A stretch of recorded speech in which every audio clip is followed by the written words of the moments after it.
سامعین، نماز کا قریب ہے، میں چند الفاظ میں اپنی حاضری پیش کرنا چاہتا ہوں۔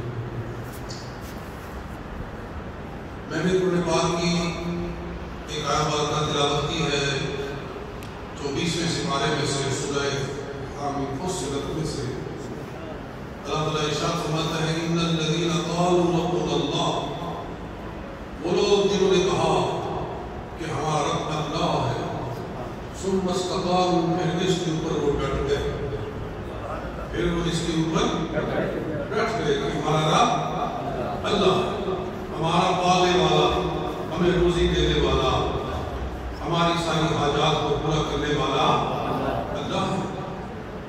وہ اس بات پہ ڈٹ گئے۔ تتنزل علیہم الملائکہ، جب ان کی موت آتی ہے تو فرشتے اللہ کی طرف سے ان کے پاس بشارتیں لے کر آتے ہیں۔ کیا بشارت لے کر آتے ہیں؟ لا تخافوا ولا تحزنوا، اب تمہیں کوئی خوف نہیں، اب تمہیں کوئی غم نہیں، وابشروا بالجنۃ التي کنتم توعدون، تمہیں اس جنت کی بشارت ہو جس کا اللہ نے تم سے وعدہ فرمایا۔ یہ آیت بارکہ میں نے اس لیے موضوع سخن بنائی ہے کہ یہ ماہ سفر ہے، اس کے اندر بڑے بڑے اولیاء اللہ کا یوم وصال ہے۔ اس میں حضرت مجدد الفسانی شیخ احمد سرہندی رحمۃ اللہ تعالیٰ علیہ کا وصال ہے۔ اس مہینے کے اندر حضرت داتا علی حجویری رحمۃ اللہ تعالیٰ علیہ کا یوم وصال ہے۔ اس مہینے کے اندر حضرت فاضل محمد رحمۃ اللہ تعالیٰ علیہ کا یوم وصال ہے۔ تو میں ان کی بارگاہ میں تھوڑا سا ہدیہ عقیدت پیش کرنا چاہتا ہوں۔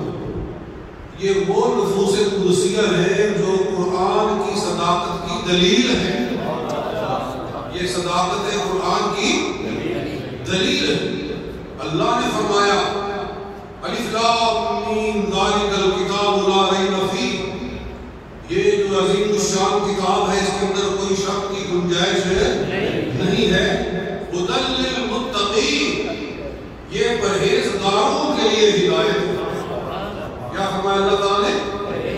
پرہیزگاروں کے لیے ہدایت ہے۔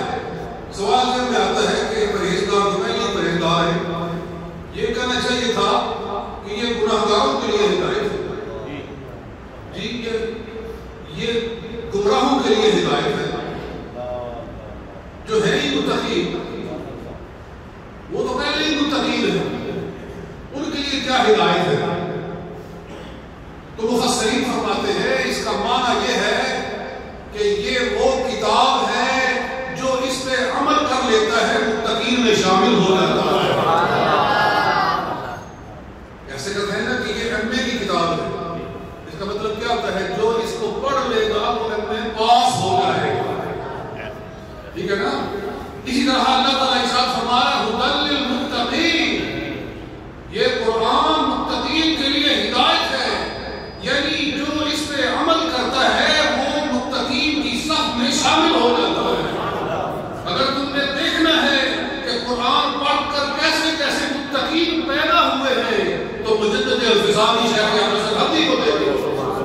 اگر تم نے دیکھنا ہے کہ قرآن سے کیسے متقین پیدا ہوئے ہیں تو داتا علی حجویری کو دیکھو۔ قرآن نے کیسے متقین پیدا کیے ہیں اگر یہ دیکھنا ہے تو سب سے پہلے صحابہ کرام کو دیکھو، صدیق اکبر کو دیکھو، فاروق اعظم کو دیکھو، حضرت عثمان کو دیکھو، حیدر کرار کو دیکھو، بلال حبشی کو دیکھو، ابو ذر غفاری کو دیکھو۔ دنیا میں لاؤ ایسی کتاب کہ جس پر عمل کرنے سے ایسے ایسے متقین پیدا ہو جائیں۔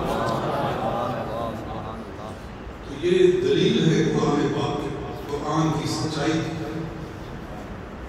اور جو میں نے آمال کا موضوع سخن بنائی ہے، اللہ تعالیٰ ارشاد فرماتا ہے کہ جنہوں نے کہا کہ ہمارا رب اللہ ہے پھر اس پر وہ ڈٹ گئے، ان پر رحمتیں نازل ہوتی ہے۔ تو یاد رکھیے کہ استقامت کا سب سے بڑا درجہ انبیاء کرام کے پاس ہے۔ استقامت، دین پر ڈٹ جانا، یہ سب سے بڑی شان کن کی ہے؟ انبیاء کرام کی۔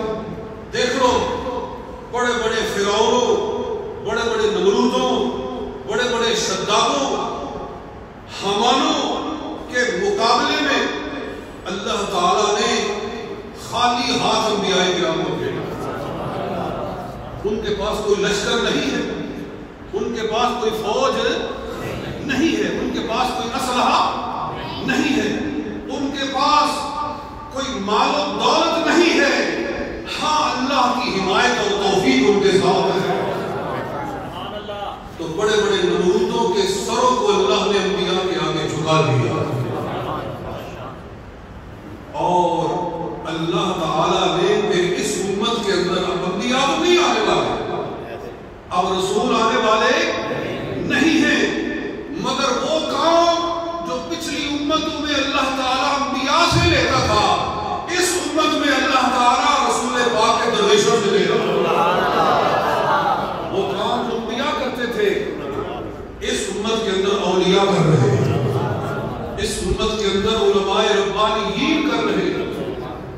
بلکہ انبیاء ہیں، ان کی شان کو تو کوئی نہیں پہنچ سکتا، مگر ہم یہ دیکھتے ہیں صحیح حدیث ہے کہ کچھ انبیاء قیامت کے دن ایسے آئیں گے کہ ان کے ساتھ سے 2 آدمی ہوں، کچھ انبیاء ایسے آئیں گے جن کے ساتھ 1 آدمی ہو، کچھ انبیاء ایسے آئیں گے جن کے ساتھ کوئی آدمی نہیں، کوئی ان پر ایمان نہیں لایا، 2 ایمان لائے، 1 آدمی ایمان لائے. مگر یہاں یہ ہے کہ ایک ولی کامل آتا ہے تو لاکھوں کو کلمہ سبحان اللہ. یہاں یہ انبیاء سے بڑھ رہے ہیں، ارے انبیاء سے بڑھ نہیں گئے ہیں، ان کے اندر نور مصطفیٰ سبحان اللہ، سبحان اللہ، سبحان اللہ. ان کا ذاتی کمال نہیں ہے، سبحان اللہ، سبحان اللہ، سبحان اللہ. ان کے اندر ذاتی کمال نہیں ہے، یہ مدینے والا پاور ہاؤس ہے جس کی بجلی ان کے اندر پہنچ رہی ہے. داتا صاحب علی حجویری چمک رہے ہیں، زمانہ گزر گیا ہے، 900 برس گزر گئے ہیں، لیکن جو زمانہ گزر رہا ہے داتا علی حجویری کی شان میں اضافہ ہی ہو گیا. سبحان اللہ. تو بات یہ ہے کہ جہاں بھی نور آیا ہے مصطفیٰ کا آیا ہے، جہاں بھی نور آیا ہے کس کا آیا ہے؟ مصطفیٰ کا آیا ہے. علماء فرماتے ہیں کہ سورج جب تک زمین سے نیچے ہوتا ہے تو ستاروں کو روشن کر رہا ہوتا ہے. جب تک زمین کے نیچے ہوتا ہے، راحت ہوتی ہے، تو ستاروں پہ ریفلیکشن ہو رہی ہوتی ہے. انگلش میں کہتے ہیں کہ ریفلیکشن ہو رہی ہوتی ہے، ستارے چمک رہے ہوتے ہیں. جب وہ باہر آ جاتا ہے تو اب زمین کے ذرے چمک رہے ہیں. جب وہ باہر آتا ہے تو پہاڑ چمکتے ہیں، جب وہ باہر آتا ہے تو دریا و صحرا چمکتے ہیں.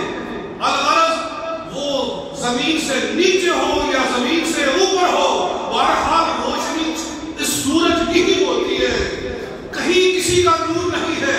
سرکار دنیا میں نہیں آئے تھے تو انبیاء ان کے نور سے چمک رہے تھے، جب آ گئے تو صحابہ ان کے نور سے چمک رہے تھے،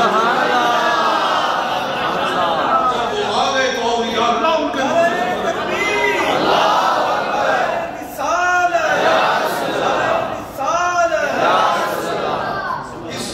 اسی لیے اللہ نے فرمایا میں نے محبوب کو سراج منیر بنا کر بھیجا، چمکانے والا آفتاب بنا کر بھیجا. جی امام بوصیری نے کیا فرمایا ہے؟ وَكُلُّهُم مِّن رَّسُولِ اللَّهِ مُلْتَمِسٌ غُرْفًا مِّنَ الْبَحْرِ أَوْ رَشْفًا مِّنَ الدِّيَامِ. کہ ہر کوئی رسول پاک سے ہی فیض لے رہا ہے، اور فَإِنَّهُمْ شَمْسُ فَضْلٍ ہم کواکبها کہ حضور فضیلت کا آفتاب ہے اور انبیاء اس آفتاب کے ستارے. بہرحال حضرت داتا علی حجویری رحمۃ اللہ تعالیٰ نے تشریف لاتے ہیں لاہور کے اندر. تو دیکھیے آپ نے جب ڈیرا لگایا نا یہاں آ کر لاہور میں، لوگ آپ کے پاس دودھ لانے لگے. ٹائم تھوڑا ہے نا، میں مختصر کر رہا ہوں. دودھ لے کر ادھر آئے اور جو رائے راجو تھا اس کے پاس دودھ لے کر لوگ نہیں گئے. اس نے کہا کہ دودھ یہاں لوگ کیوں نہیں لے کر آئے؟ کہنے لگے کوئی فقیر آ کر بیٹھا ہے، لوگ ادھر چلے گئے. وہ جادوگر تھا، رائے راجو جادوگر تھا. جادو کے زور سے اس نے بھینسوں اور گایوں کے اوپر یہ جادو کیا ہوا تھا کہ اگر اس کے پاس دودھ نہیں پہنچایا جاتا تھا تو بھینسوں کے تھنوں میں سے خون نکلتا تھا. دودھ نہیں نکلتا تھا، خون نکلتا تھا. داتا صاحب نے فرمایا ہم یہاں فقیر آ کر مسافر بیٹھے ہیں، ہمیں تھوڑا سا دودھ دے دو، اللہ تعالیٰ برکتیں فرمائے گا. کسی نے دودھ پیش کر دیا. جب وہ گھر گیا تو دیکھا کہ گھر میں تو دودھ کی نہر جاری ہو گئی. اب اس کی بھینسوں کے اندر تو دودھ ختم ہی نہیں ہوتا ہے. اس نے دائیں والوں کو بتایا، بائیں والوں کو بتایا کہ دودھ چاہیے تو ان کے پاس جاؤ. اب سارا زمانہ دودھ ادھر لے جانے کے بجائے دادا صاحب کے پاس دودھ لانا. تو گورنر نے کہا، جو جادوگر ہے اور لاہور کا گورنر ہے، کہتا ہے کہ لوگ دودھ نہیں لائے. کہتے لگے کوئی فقیر آیا، سارے لوگ ادھر جا رہے ہیں. آیا، کہنے لگا وہ بابا تو کہاں آیا ہے، کہاں سے آیا ہے، کس کی اجازت کے ساتھ یہاں بیٹھا ہے؟ کہا مجھے رب العالمین نے یہاں بھیجا. سبحان اللہ. میں مدینے والی سرکار کا میں دین لے کر یہاں ہوں. اس نے ہوا میں اڑنا شروع کر دیا. ہوا میں اڑنا شروع کر دیا. جادوگر تھا، جادو کے زور سے اس نے ہوا میں اڑنا شروع کر دیا. دادا صاحب نے اپنی کھڑامیں اتاری، لکڑی کی جوتیاں اتاری اور ہوا میں پھینکی. وہ اس کے سر پہ جا کے تڑ تڑ بجنا شروع ہوئی. 10 15 لگی تو اس کا دماغ ٹھیک ہو گیا اور آپ کے قدموں میں آ کر گرا اور کلمہ پڑھ کر مسلمان. سبحان اللہ. میں کبھی سوچا کرتا ہوں کہ دادا صاحب کی کھڑاؤں نے وہ کام کیا جو موسیٰ علیہ السلام کے عصا نے کیا. سبحان اللہ. سبحان اللہ. سبحان اللہ. وہ کام جو موسیٰ علیہ السلام کے عصا نے کر کے دکھایا تھا اور جادوگروں کے جادو کو توڑ کے رکھ دیا تھا، وہی کام اللہ تعالیٰ دادا صاحب رحمۃ اللہ تعالیٰ نے کی کھڑاؤں سے. اس لیے علماء فرماتے ہیں معجزے اور کرامت میں کوئی فرق نہیں. فرق اتنا ہے کہ نبی کے ہاتھ میں اللہ کی شان ظاہر ہو تو معجزہ ہے. وہی شاید جب کسی ولی کے ہاتھ پر ظاہر ہو جائے تو کرامت ہے. نام ہی بدلتا ہے، شاید وہی ہوتی ہے. سبحان اللہ. سبحان اللہ. پانی دریا میں ہو تو اسے دریا کہتے ہیں. وہی پانی نہر میں آ جائے تو اس کو نہر کہہ دیتے ہیں. پانی وہی ہوتا ہے. اسی طرح شان اللہ کی ہی ظاہر ہوتی ہے. نبی کے ہاتھ پر ظاہر ہو تو معجزہ ہے اور ولی کے ہاتھ پر ظاہر ہو تو سبحان اللہ. سبحان اللہ. یہ اولیاء کاملین ہیں جن کی برکت سے آج ہم مسلمان بیٹھے ہوئے ہیں. ہمارے نسل کو دیکھو تو 8-10 کے بعد اوپر جا کر ہندو شروع ہو جاتے ہیں. میرے والد صاحب رحمۃ اللہ بتایا کرتے تھے، ان کو پیڑھی یاد تھی، اپنی نسل یاد تھی، تو 6 سال کے بعد پھر کیوا پتہ نہیں کیا کیا نام لیتے تھے. ہمارے جو یہاں یہ بر صغیر سب کنٹیننٹ ہے، اس کے اندر تو اوپر سارے ہندو ہیں. یہ اللہ تعالیٰ نے